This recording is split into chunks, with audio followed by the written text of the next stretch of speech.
Hey, thank you, Neil.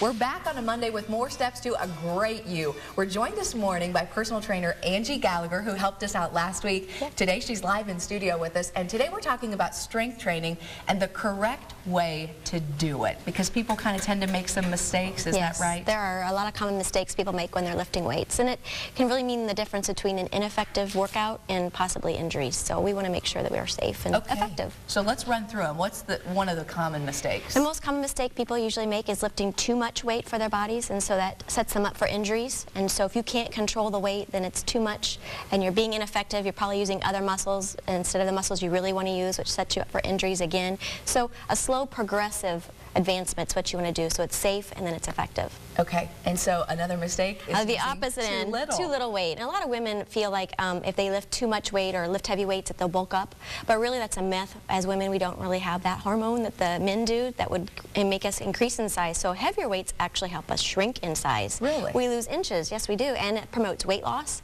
and it also helps fight osteoporosis because it promotes bone density. Okay. So those are really important things. How do you know the right amount for you?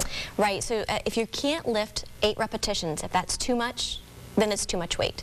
And if you can lift more than 15 repetitions, you're probably lifting too little weight. So you want to be in the rep range of about 8 to 10. If that's a real good fatigue for you, then you're right in where you want to be. To increase weight, only use about 5 pounds at a time to increase it, so you're going slowly and safely. Okay, so I picked up some hand weights. Correct. Show me a couple things that you would tell people to do.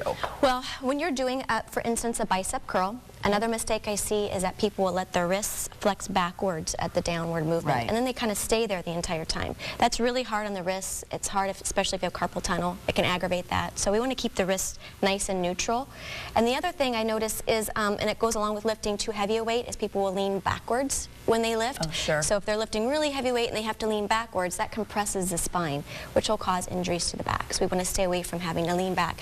You can either take a kickstand approach or lighten your weight so that you don't lean backwards. And what about when you're doing squats? Oh, yes, that's a real famous one for doing incorrectly. We want to think about keeping our back neutral. So we don't want to be tipping forward and looking at the ground. We want to place our body weight behind us in our heels. That's perfect. Okay. And that would be a great form for a squat. Okay. Any other tips you'd want to share with us? Be safe.